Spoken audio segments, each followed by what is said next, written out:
Well, as you know, this morning the Coalition Party Room met and we dealt with what's been an egregious lie by the Prime Minister. I think, again, Australians have been shocked to know that they've got a liar in the lodge and they've got a Prime Minister who looks the Australian public in the eye and is prepared to lie to them. He's taken the money away, obviously, from the proposed Stage 3 tax cuts, which had been legislated.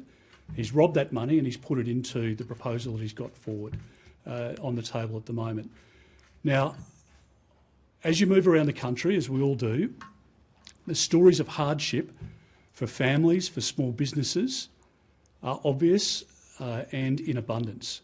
And there are some tragic stories out there at the moment of single-parent families, of people who are working hard but living in cars, people who are $8,000 a year worse off under this government, people with a mortgage who are $24,000 a year worse off under this government, people who are relying on the Prime Minister to make good economic decisions, and in 2 budgets he's made bad decisions, and the situation has deteriorated for a lot of families. And there are very few Australians who could say today that they are better off under Anthony Albanese than they were under the coalition government. And if you speak to people, economists, business leaders, they are very concerned about the second half of this year as well. So the coalition is not going to stand in the way of providing support to Australians who are doing it tough. The Prime Minister's made this change for his own political survival.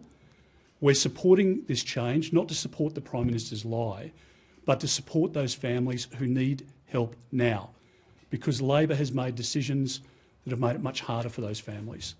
We will take to the next election a significant tax policy which will reduce taxes for Australian taxpayers, because we know that there is going to be a lot of support needed to help Australian families recover from this period of Labor.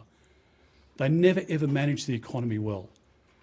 They always make decisions that are in the union's best interests, in the union leaders' best interests, in big business' best interests, but we are the party, as I've repeatedly said, of small business, of family businesses and micro businesses.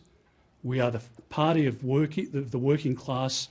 The Labor Party, the modern Labor Party, is the party of the union boss, not the worker.